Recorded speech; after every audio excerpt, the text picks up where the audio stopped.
ओम शांति। आज के अव्यक्त वाणी 4/3/1972। अधिकारी होते होले अधीनताके ছাড়ো। बाबा बोलছেন, आज विशेष किसके लिए आए हैं जानते हो? बाबा बोलছেন, আজকে আমি বিশেষ কাদের জন্য এসেছি জানো কি? भविष्य में विशेषता दिखलाने वाली विशेष आत्माओं के प्रति। तो बाबा আমাদের কি চোখে দেখছেন? আমরা ভবিষ্যতে বিশেষত্ব দেখাবো, সেরকম আমরা বিশেষ আত্মা, আর আমাদের জন্য বাবা এসেছেন।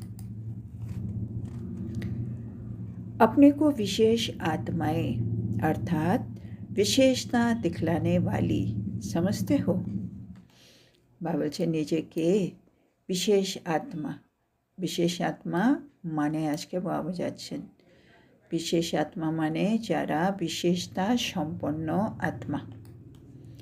তো বাবা বলছে নিজেকে, বাবা তো আমাদেরকে বিশেষ আত্মা হিসেবে দেখেন যারা ভবিষ্যতে অনেক বিশেষত্ব দেখাবে।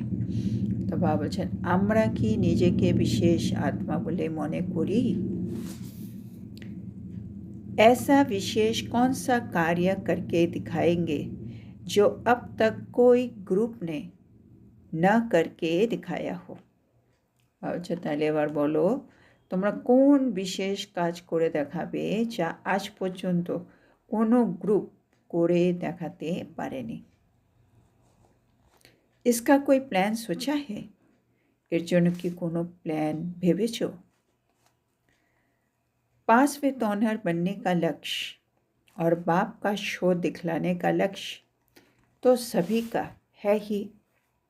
আমাদের প্রত্যেকেরই লক্ষ্য কি আমরা 5वें टॉनर হব আর আমরা বাবার শো করব।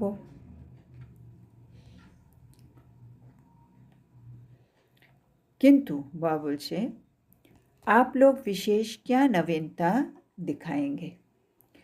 তো আমাদের লক্ষ্য 5वें टॉनर বাবাকে প্রত্যক্ষ করা, সেটা তো আছেই। তাছাড়া বাবা বলছে আর বিশেষ তোমরা কোন নবীনত্ব করে দেখাবে? नवीनता व विशेषता यही दिखाना व दिखाने का निश्चय करना कि এবার বাবা বলে দিচ্ছে আমাদেরকে কোন নবীনতা বা বিশেষত্ব দেখাতে হবে।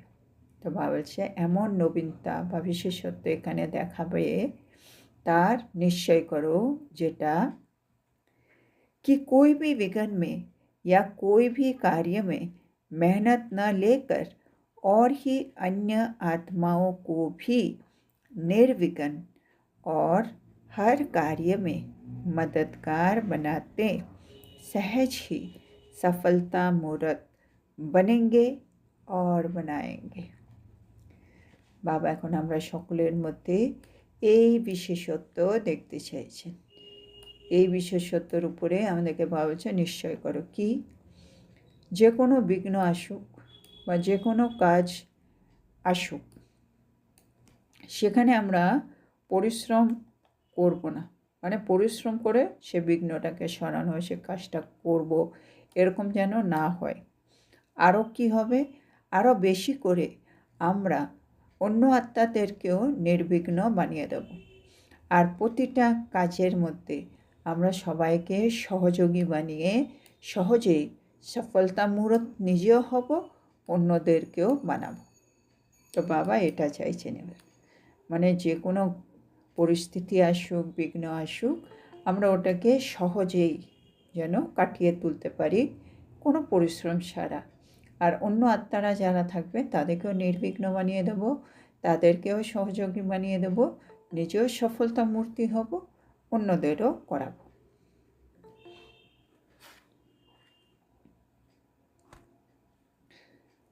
अर्थात तार माने सदा सहयोग, सदा बाप के स्नेही, बाप के कार्य में सहयोगी, सदा सर्व शक्तियों को धारण करते हुए श्रृंगार मूर्त शस्त्रधारी शक्तिवन अपने चित्र से और चलन से बाप के चरित्र और कर्तव्य को प्रत्यक्ष करना है।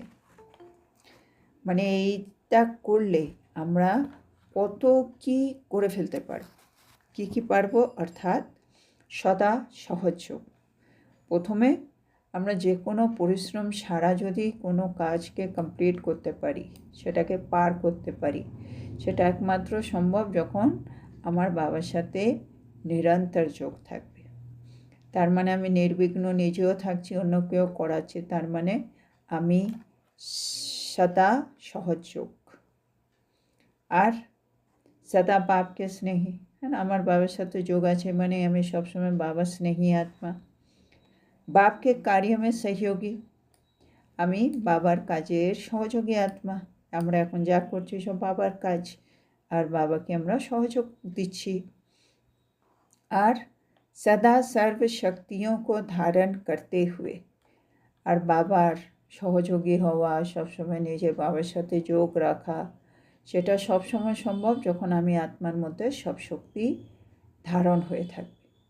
তো তাহলে আমি সর্বদা সর্বশক্তি ধারণ করে সিঙ্গার মূরত, শস্ত্রধারী, শক্তি সম্পন্ন, এটা হচ্ছে আমার মানে এই মুহূর্তে বা বলছে আত্মার স্থিতি। আত্মা সর্বশক্তি ধারণ করে সব সময়ের জন্য সিঙ্গার মূরত, শস্ত্রধারী, শক্তি সম্পন্ন, আর নিজের চিত্র দিয়ে আর নিজের চলন দিয়ে বাবার চরিত্র আর বাবার কর্তব্যকে প্রত্যক্ষ করছি। তো এরকম বিশেষত্ব বাবা আমাদের মধ্যে দেখতে চাইছেন। ऐसी प्रतिज्ञा अपने आप से की है। তো বাবা এটা চাইছে আমরাও যদি সত্যি বাবার এই যে বাবা যে চাইছে এটা যদি আমরাও চাই কি আমি বাবার জন্য এটা করি, তাহলে তো আমাকে নিজের সাথে আগে প্রতিজ্ঞা করতে হবে, নিজের সাথে নিজে। তো বাবা বলছে এরকম প্রতিজ্ঞা নিজের সাথে করেছো কি? छोटी छोटी बातों में मेहनत तो नहीं लेंगे। ছোট ছোট কথাতে পরিশ্রম করতে শুরু করবে না তো? না, বাবা বলে যে পরিশ্রম কখন হয়? যখন আমরা শ্রীমতকে 100% ফলো করি না, তখনই পরিশ্রম শুরু হয়ে যায়। নাইলে বাবা যখন একেবারে ক্লিয়ার বলে দেয় তুমি এটা করবে না আর এটা করবে, এটা যদি আমার কাছে ক্লিয়ার থাকে যে কোনো পরিস্থিতিতে তুমি সহ্য করে নেবে, তুমি মুখ বন্ধ রাখবে, তুমি এখানে সব ভাবনা দেবে, তুমি এটাকে ক্ষমা করে দেবে, অত বলে দেই। কিন্তু যখনই পরিস্থিতিটা আসে তখন আমি করব না, একটু পরে করব, কেন করব, এই যে ভেতরে চলে, তাতেই আমাদের পরিশ্রম শুরু। সেজন্য বাবা বলে ছোটো ছোটো কথায় এ আমাকে কেন বলে, কতদিন করব, কতবার করব, অনেক সময় মানে প্লাস মাইনাস চলছে। সেজন্য বাবা জিজ্ঞেস করছে ছোটো ছোটো কথাতে তোমরা পরিশ্রম করতে আবার শুরু করবে না তো? किसी भी माया के आकर्षित रूप में धोखा तो नहीं खाएंगे। মায়া অনেক রকম আকর্ষণের মাধ্যমে তোমাকে প্রতারিত করবে, কিন্তু তুমি মানে ধোকা তো খাবে না? বাবা সেটা জিজ্ঞেস করছে। মায়া চেষ্টা করবে, তুমি কেন হবে? হ্যাঁ, যেমন সীতা মানে রাবণ এসছে মানে ওই সাধু ভেষে, ও ভিক্ষা চাইতে এসছে, ও যে কোনো ভেষে আসুক, ওর যে সীতা মানে আমরাই তো সীতা, আমাদেরকে যেমন লক্ষণ রেখা দিয়ে দিয়েছে তুমি এটা পেরিয়ে এই কাজটা করবে না, তো করবো না। ওটা যদি আমার কাছে ক্লিয়ার থাকে, ওই পরে সাধু আসুক কি মহারাজা আসুক, আমার কি লক্ষণ রেখা আমাকে ক্রস করতে বারণ, আমি করবো না, তাহলে কোনো বিপদ হতো না, মানে পুরো স্টোরি ওখানে শেষ। কিন্তু ওই সাধু এসছে, না নিয়ে চলে যাবে, সংকল্প চালু, জাস্ট প্রবলেম। তো বাবা এখানেও তাই বলছে, মায়া তো আসবে, তুমি কেন ধোকা খাবে? এখানে প্রশ্ন হচ্ছে আমাদের নিজেকে নিয়ে। जो स्वयं धोखा खा लेते हैं वो औरों को धोखा से छुड़ा नहीं पाते, है ना? যে নিজেই প্রতারিত হয় সে আবার অন্যকে প্রতারণা থেকে মুক্ত করতে পারবে না। सदा यही स्मृति रखो कि हम দুঃখকর্তা সুখকর্তাকে बच्चे हैं।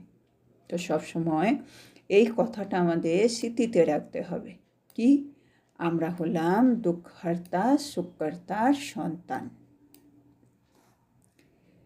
किसके भी दुख को हल्का करने वाले स्वयं कभी एक सेकंड के लिए भी संकल्प व सपन में भी दुख की लहर में नहीं आ सकते।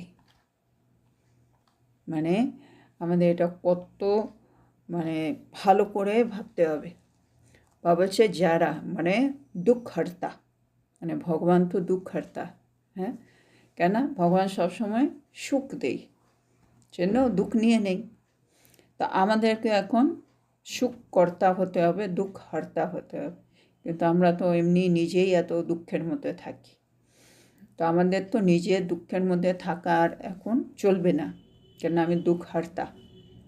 তো সেটাই বাবা আন্ডারলাইন করছে, আমি যে দুঃখহর্তা হব তার মানে কি যারা অন্যের দুঃখ হালকা করবে তারা নিজে কখনো এক সেকেন্ডের জন্য না, কোনো সংকল্পর মাধ্যমে বা কোনো স্বপ্নের মধ্যেও তাদের কোনো দুঃখের ঢেউ আসতে পারে না।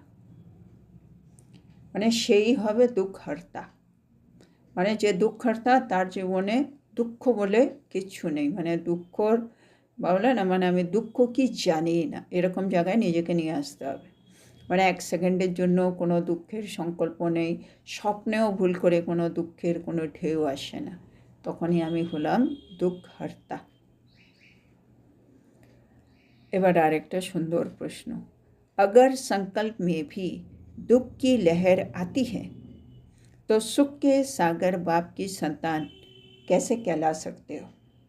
বাবা জিজ্ঞেস করছে তোমাদের যদি সংকল্পে যদি দুঃখের ঢেউ আসতেই থাকে, এখনও আসে, তাহলে তোমরা নিজেকে সুখের সাগর বাবার সন্তান কীভাবে বলতে পারবে? না, আমার বাবা কোটিপতি আর আমি সবার থেকে টাকা চাইতে থাকি, আমি নিজেই মানে আমার কাছে টাকা নেই, কি করব? বলে টাকা নেই, তোমার বাবা কোটিপতি আর তোমার কাছে টাকা নেই, এটা কী করে হয়? এর মানে লোকে ভাবতেই পারবে না। ওরকমই আমার বাবা সুখের সাগর আর আমার জীবনে দুঃখের ঢেউ, এটা কী করে হয়? কোনো ম্যাচিং হচ্ছে না। তো এরকম বাবা এটাই আমাদেরকে একটু আন্ডারলাইন করাচ্ছে। क्या बाप की महिमा में ये कब वर्णन करते हो कि सुख का सागर हो, लेकिन कब कब दुख की लहर भी आ जाती है? বাবা বলছে যখন আমরা বাবার তো অনেক মহিমা করি, বাবার মহিমাতে কখনো এইরূপ তোমরা বর্ণনা করো কি তুমি তো সুখের সাগর, কিন্তু কখনো কখনো না দুঃখের ঢেউও চলে আসে, মানে বাবার মধ্যেও দুঃখের ঢেউ আসে। এরকম কোনো বাবার মহিমা আছে? মানে বাবার যদি এরকম মহিমা না থাকে কি মাঝে মাঝে দুঃখের ঢেউ আসে বাবার মধ্যে, তাহলে সেই মহিমাটা আমারও কী করে হবে? আমরা তো এখন বাবার মতো, তাই না? বাবার যা টাইটেল আমারও তাই টাইটেল, জন্য বাবা দুঃখহর্তা সুখকর্তা, আমিও মাস্টার দুঃখহর্তা সুখকর্তা। বাবার মধ্যে যদি দুঃখের ঢেউ আসে না কখনো, আমার মধ্যেও দুঃখের ঢেউ আসবে না কখনো, এরকম। তো বাবা বলছে তো বাপ সমান बनना है না, তাহলে তোমাদেরকে বাপ সমান হতে হবে, তাই না? দুঃখ কি লহর আতি হে, অর্থাৎ এবার বাবার একটু ডিপলি বোঝাচ্ছে দুঃখের ঢেউ আসা তার মানে কি বুঝবে? অর্থাৎ কাহা না কাহা মায়া নে ধোকা দিয়া, তার মানে বুঝে নাও মায়া কোথাও না কোথাও আমাদেরকে ধোকা দিয়েছে। মায়া ধোকা না দিলে আমার জীবনে দুঃখের কোনো কারণই নেই, তো ধোকা খেয়েছি জন্য জীবনে দুঃখের লহর, দুঃখের ঢেউ। তো ऐसी প্রতিজ্ঞা করনি হ্যাঁ, তাহলে এখন বাবার থেকে প্রতিজ্ঞা করতে হবে, বাবা আমরা এখন মায়ার থেকে কখনো ধোকা খাবো না, আমাদের জীবনের সংকল্প বা স্বপ্নেও দুঃখের ঢেউ আসবে না, আমরা হচ্ছি দুঃখহর্তা। शक्ति रूप नहीं हो क्या মানে এই যে মায়া ধোকা দিচ্ছে, দুঃখের ঢেউ আসছে, তার মানে কি বুঝবে? বাবা বলছে তোমরা কি শক্তিরূপ না? শক্তি कैसे मिलेगी, মানে শক্তি কিভাবে প্রাপ্ত করবে? अगर सदा बुद्धि का संबंध एक ही बाप से लगा हुआ है तो संबंध से सर्व शक्तियों का वर्षा अधिकार के रूप में अवश्य प्राप्त होता है। মানে আমাদের আত্মার মধ্যে, আমি আত্মার মধ্যে শক্তি থাকতে হবে, তবে তো আমি মায়ার ধোঁকা থেকে বেঁচে যাব, আমার জীবনে দুঃখের ঢেউ থাকবে না। তো বাবা বলছে সেই শক্তিটা তুমি কিভাবে প্রাপ্ত করবে? তো বাবা বলছে যদি সবসময় আমাদের বুদ্ধির সম্বন্ধ এক বাবার সাথেই থাকে, তাহলে এই সম্বন্ধ দিয়ে, মানে বাবার সাথে যে আমার সম্বন্ধ, সে সর্বশক্তিমান, সে সর্বশক্তিমানের সাথে যে আমার সম্বন্ধ, সেই সুবাদে আমার মধ্যে সব শক্তি বর্ষা হিসেবে আমার মধ্যে চলে আসবে। তার মানে আমি সব শক্তির অধিকারী হয়ে যাব। लेकिन এখানে কি হয়? लेकिन अधिकारी समझकर हर कर्म करते रहे तो कहने या संकल्प से मांगने की इच्छा नहीं रहेगी। বাবা বলছে আমরা সব, বাবা তো সব কিছু দিচ্ছে, আমরা সেটা নিয়ে অধিকারী মনে করে প্রতিটা কর্ম করতে হবে, তাহলেই সেই শক্তিটা ইউজ হবে। তো সেটা মিস হয়ে যায়, মানে আমরা নিজেকে অধিকারী ভাবি না, তো সেটা আমাদের মিস হচ্ছে, সেজন্য আমরা নিজেকে শক্তিস্বরূপ অনুভব করি না। अधिकार प्राप्त न होने का कारण कहाँ न कहाँ किसी प्रकार की अधीनता है। মানে আমি যদি অধিকারী নয়, তার মানে কি বোঝাবে? কোথাও না কোথাও আমি আত্মা কোনো না কোনোভাবে অধীন হয়ে রয়েছে। মানে বাবা বলছে আইদার আমি অধিকারী হব, নাইলে আমি অধীন হব। মানে যদি আমি মায়াকে হারাতে পারি তাহলে আমি সর্বশক্তিমান, মায়া অধীন হলো, নাহলে মায়া আমাকে অধীন করে নেবে, আর মায়া অধিকারী অবস্থায় থেকে যাবে। তো আমি নিজে অধিকারী অবস্থায় থাকলে, স্থিতিতে থাকলে, তাহলেই আমি অধীনতা থেকে মুক্ত।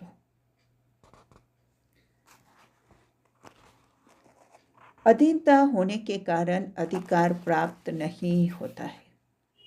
যদি আমার জীবনে এখনও অধীনতা থাকে, হ্যাঁ না, আমি এখনও লোভের বশে আছি, আমি মোহের বশে আছি, মায়া আমাকে বশ করে নেই, মানে আমি যদি এগুলো এখনও অধীন চলছে, তাহলে আমি তো অধিকার কোনো দিন প্রাপ্ত করতে পারবো না। তো অধীন হলে তুমি অধিকার পাবে না। চাহে, এবার বাবা এক্সাম্পল দিচ্ছি আমরা কোথায় কোথায় অধীন হয়ে যাই। চাহে अपने देह के भान की अधीनता हो। একটা হচ্ছে বাবা বলছে নিজের দেহের ভানের অধীনতা। বারে বারে আমি নিজের দেহের বিভিন্ন সম্বন্ধ সম্পর্কের ভানে চলে আসি, আমি এই, আমি ফলানা, হ্যাঁ, এর একটা অধীন থাকছি। আর চাহে পুরানে সংস্কারও কে অধীন হো, মাঝে মাঝে আমরা পুরনো সংস্কারগুলির অধীন হয়ে যাই। और चाहे कोई भी गुणों की धारणा की कमी के कारण निर्बलता या कमजोरी के अधीन। বা আরেকটা হচ্ছে যখন আমার জীবনে গুণ, দিব্য গুণগুলো তো সব আসেনি, তো সেটা আমার জীবনে এখন কম, ওইটা কম আছে বলে আমি আত্মা এখন দুর্বল, আমি আত্মা এখন নির্বল। তো নির্বল আর দুর্বল আত্মা অধীন হবে, তো এখানে অধীন হয়ে যাচ্ছে। इसलिए अधिकार का अनुभव नहीं कर पाते हो। মানে বা তিনটে কারণ দিয়েছে যে কারণে আমি আত্মা অধিকারের অনুভব করতে পারি না। তো দেহভান, পুরাণের সংস্কার, আর কোনো গুণের ধারণা আমি এখনো করিনি বলে নিজেকে আমি দুর্বল বা নির্বল ভাবি। पुराने संस्कारों पर माया के ऊपर विजय पाने के अधिकारी हैं। তো আমরা হচ্ছি অধিকারী আত্মা, পুরনো সংস্কার বলো, মায়া বলো, সবার উপর আমরা বিজয় পেতে পারি, আমরা এরকম অধিকারী আত্মা। अपने देह के भान या देह के संबंध संपर्क जो भी है उसके ऊपर विजय पाने के अधिकारी हो। মানে বাবা আমাদের ভালো করে মনে করিয়ে দিচ্ছে, পুরনো সংস্কারের উপরে তুমি অধিকারী আত্মা, মায়ার উপরে বিজয়ী হওয়ার তুমি অধিকারী আত্মা। তুমি সব সময় বাবা বলছে দেহভান বা দেহের সম্বন্ধ সম্পর্ক যা আছে তার উপরে বিজয় পাওয়ার অধিকারী আত্মা। মানে নিজের এই সম্মানগুলো এগুলো ভুলে যেও না। अगर ये अधिकारीपन सदैव स्मृति में रहे तो स्वतः ही सर्व शक्तियों का प्राप्ति का अनुभव होता रहेगा। বাবা যে যদি সবসময় আমরা অধিকারীর নেশায় থাকি, আমি আত্মা অধিকারী, এটা যদি সবসময় আমার স্মৃতিতে থাকে, তাহলে স্বতঃই সর্বশক্তি আমি প্রাপ্ত করব। अधिकारीपन भूल जाता है, বাবা জিজ্ঞেস করছে মানে অধিকারীপন মানে আমি যে আত্মা অধিকারী এটা কি বারবার ভুলে যাও নাকি? जो अधीन होता है वो सदैव मांगता है। এবার অধীন আর অধিকারী এটা তো একটা স্থিতি আমার মনের, কেন এটা তো কোনো স্থূল পজিশন নয় কি আমি অধিকারী, এই সিটে বসলে আমার মনে থাকছে আমি অধিকারী। যেমন আমরা কোনো পজিশন পেলে আমি চেয়ারে বসলে আমি চেয়ারম্যান, সেক্রেটারি, আমার মনে থাকে, সেখানে ভোলার প্রশ্ন নেই। কিন্তু এখানে তো এটা সূক্ষ্ম, আত্মা কোন সিটে বসে আছে, তো সেখানে বাবা বলছে আমি আত্মা অধীন, আমি আত্মা অধিকারী, এটা আমরা কি করে বুঝবো? তো বাবা বলে দিচ্ছে যে অধীন হবে সে সব সময় চাইতে থাকবে, মানে তার চাওয়া মানে কোনো না কোনো একটা ইচ্ছে থাকবে। চাওয়া মানে ইচ্ছে, মানে আমি কোনো একটা হলো ও এটা করে দিলে ভালো হয়, ও একটু এটা করে দিলে ভালো হয়, ও কেন এটা, মানে সব সময় কিছু না কিছু একটা ইচ্ছে থাকছে, তার মানে তুমি আত্মা অধীন। আর अधिकारी जो होता है वो सदैव सर्व प्राप्ति स्वरूप रहता है। আর আমি আত্মা অধিকারী আত্মা কী করে বুঝবো? আমি সর্বপ্রাপ্তি স্বরূপ, তার মানে আমার আর কিছু লাগবে না, কারো থেকে কিছু লাগবে না, আমি একেবারে সব পেয়ে বসে আছি, তার মানে আমার স্থিতি অধিকারী। আর যদি আমার মনে হচ্ছে না এটা হলে ভালো হয়, ওটা হলে ভালো হয়, কিছু একটা ইচ্ছে, তার মানে আমি আত্মা অধীন। বাবা এটাও বুঝিয়ে দিলেন। बाप के पास सर्व शक्तियों का खजाना किसके लिए है? মাজি বলছে বলো তো দেখি, বাবার কাছে সর্বশক্তির যে সম্পত্তি আছে এটা কি জন্য রয়েছে বলো? তো जिनों की चीज़ है वो प्राप्त न करे, মানে যে জিনিসটা যার সেটা তাকে প্রাপ্ত করা উচিত তো, তাই না? মানে আমারই ছেলের জিনিস আমার কাছে আছে, ধর আমার কাছে, আমি বলি আরে এতগুলো টাকা পয়সা কার জন্য বল? তোর জন্যই তো, তুই নিয়ে নে, তুই খরচা কর, আমরা এরকম বলি না? মানে আমার জিনিস তোমার, তুমি এটা নাও, তুমি ইউজ করো। তো এরকমই বাবা বলছে বাবার কাছে যে সর্বশক্তি সম্পত্তি আছে এগুলো কার জন্য বলো? তোমাদের জন্য। তো তোমাদের জিনিস তুমি নিয়ে নাও, নিয়ে তুমি ওটা ইউজ করো, সর্বশক্তি সম্পন্ন হয়ে বসে থাকো, সেগুলো ইউজ করো। সেন বাবা বলছে जो जिनों की चीज़ है वो प्राप्त न करे, यही नशा सदैव रहे कि सर्व शक्तियाँ तो हमारा जन्म सिद्ध अधिकार है। তাহলে বাবা বলছে সবসময় নেশাটা রাখো কি সর্বশক্তি হলো আমাদের জন্মসিদ্ধ অধিকার। তো অধিকারী বনকরকে চলো, তাহলে সবসময় অধিকারী হয়ে চলো।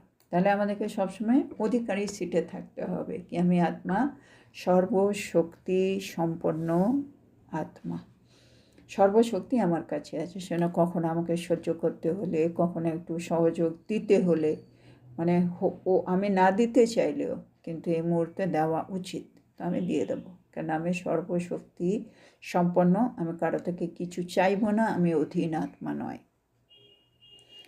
সেটা বাবা বলছে এটা মনে রেখো। ऐसा सदैव बुद्धि में श्रेष्ठ संकल्प रहना चाहिए। তো বাবা বলছে এরকম সব সময় আমাদের বুদ্ধিতে শ্রেষ্ঠ সংকল্প থাকা চাই। তো বাবা বলছেন এখন শ্রেষ্ঠ সংকল্প মানে আমি অধিকারী আত্মা, এটা আমাদের সবসময় বুদ্ধিতে এখন রাখতে হবে। তাহলে আমরা আজকে এখানেই থামব। আজকে আমাদের বাবা আমাদেরকে কি বোঝালেন। আজকে বাবা আমাদেরকে সবার আগে বলছেন আমরা হচ্ছি বিশেষ আত্মা। বিশেষ আত্মা মানেই হচ্ছে যারা বিশেষতা সম্পন্ন। আর বিশেষতা সম্পন্ন আমাদেরকে নিজেকে বানিয়ে নিতে হবে। বাবা বলছে তোমরা সব সময় একটা লক্ষ্য তো রাখোই, একটা হচ্ছে দুটো লক্ষ্য বাবা বলেছে, একটা হচ্ছে পাস উইথ অনার হতে হবে, আর দ্বিতীয় বাবার শো করতে হবে। কিন্তু কিছু নবীনতা করে দেখানো উচিত, যেটা হবে বিশেষত্ব। তো ওইটার জন্য বাবা বলছে কী করতে হবে, যে কোনো বিঘ্ন আসুক, যে কোনো কাজ আসুক, আমি সেটা পরিশ্রম ছাড়া করে নেব। আর আমি নিজেও নির্বিঘ্ন থাকবো, অন্য আত্মাকেও নির্বিঘ্ন বানাবো, অন্য আত্মাকে সহযোগী বানিয়ে নিজেও সফলতা মূরত হব, অন্যকেও সফলতা মূরত বানাবো। বাবা চাইছে এই বিশেষতা আমাদের মধ্যে এবার চলে আসুক। তার মানেই আমি হয়ে যাব সদার জন্য সহযোগী, সব সময়ের জন্য বাবার স্নেহী, সব সময়ের জন্য বাবার কাজে সহযোগী, সব সময়ের জন্য সর্বশক্তি ধারণ করা সিঙ্গার মূরত শস্ত্রধারী শক্তি সম্পন্ন আত্মা, যে নিজের চিত্র নিজের চলন দিয়ে বাবার চরিত্র আর কর্তব্যকে প্রত্যক্ষ করবে। তো এই বিশেষত্ব বাবা এবার দেখতে চাইছে। বাবা যে এরকম প্রতিজ্ঞা নিজের সাথে করো, কি আমি এটা করেই দেখাবো। বাবা বলছে ছোটো ছোটো কথাতে পরিশ্রম করো না তো, মায়া কোনোভাবে আকর্ষণ করে আমাদের ধোঁকা দেয় না তো। যারা নিজেই ধোঁকা খাবে ওরা অন্যকে ধোঁকা খাওয়ার থেকে কী করে বাঁচাবে। বাবা বলছে আমি হলাম দুঃখকর্তা সুখকর্তা। হ্যাঁ, তাহলে তোমরাও হলে মাস্টার দুঃখকর্তা সুখকর্তা। আর যারা নিজে দুঃখকর্তা, তার মানে যারা অন্যের দুঃখকে হালকা করবে, তাদের মধ্যে এক সেকেন্ডের জন্য হোক, সংকল্পে হোক, স্বপ্নে হোক, দুঃখের ঢেউ কখনো আসতে পারে? আর যদি তোমাদের সংকল্পে এখনও দুঃখের ঢেউ আসে, তাহলে তোমরা নিজেকে সুখের সাগরের সন্তান বলতে পারো? বাবার মহিমাতে কখনো বলেছো বাবা তুমি সুখের সাগর, কিন্তু মাঝে মাঝে দুঃখের ঢেউ আসে, এটা বলেছো? বলনি। তার মানে তোমাকেও বাপ সমান হতে হবে। তার মানে দুঃখের ঢেউ আসা আর চলবে না। দুঃখের ঢেউ আসছে মানেই কি? মানেই হচ্ছে মাঝে মাঝে কোথাও না কোথাও কোনোভাবে মায়া আমাদের ধোঁকা দিচ্ছে। তাহলে এখন আমাদের প্রতিজ্ঞা করতে হবে কি মায়ার যেমনভাবেই আসুক, আর মায়া আমাকে যেন আর প্রতারণা করতে পারে না, সেটা আমাকে দেখতে হবে। তাহলে আমার জীবনে দুঃখের ঢেউ আর আসবে না। তারপরে বাবা আজকে অধিকারী আর অধীন এটা বোঝাচ্ছে। বাবা বলছে যদি আমরা এখনও কোনো জায়গায় অধীন আছি, তাহলে আমরা অধিকারী নয়। আর যদি আমি অধিকারী থাকি, তাহলে আমি কোনো জায়গায় অধীন থাকব না। তো মেইনলি তিনটে অধীনতা বাবা দেখেছেন, আমাদের নিজের দেহভান, পুরানো সংস্কার, আর আমাদের মধ্যে নির্বলতা দুর্বলতা। তো বাবা বলছে এখন পুরনো সংস্কার হোক, মায়ার উপরে বিজয়ী হওয়ার হোক, বা আমাদের সর্বশক্তি ধারণ করার হোক, সব জায়গায় আমাদেরকে এবার কিন্তু অধিকারী হতে হবে। বাবা বলছে অধীন মানেই হচ্ছে সবসময় চাইতে থাকা, আর অধিকারী মানে হলো সর্বদা সর্বপ্রাপ্তি স্বরূপ আত্মা। বাবা বলছেন আমার কাছে সর্বশক্তির সম্পত্তি কার জন্য রয়েছে? তোমাদের জন্য। সেজন্য তোমাদের জিনিস তোমরা নিয়ে নাও। সবসময় মনে রেখো সর্বশক্তি হলো তোমাদের জন্মসিদ্ধ অধিকার। আর এটা মনে থাকলে তুমি অধিকারী অবস্থায় থাকবে। আর বুদ্ধিতে এইটাই শ্রেষ্ঠ সংকল্প রাখতে হবে কি আমি আত্মা সর্বশক্তি সম্পন্ন, আমি আত্মা অধিকারী আত্মা। তো আজকের এত সুন্দর শিক্ষার জন্য আমরা আমাদের প্রিয় শিব বাবাকে বলবো ধন্যবাদ বাবা, ধন্যবাদ। ওম শান্তি।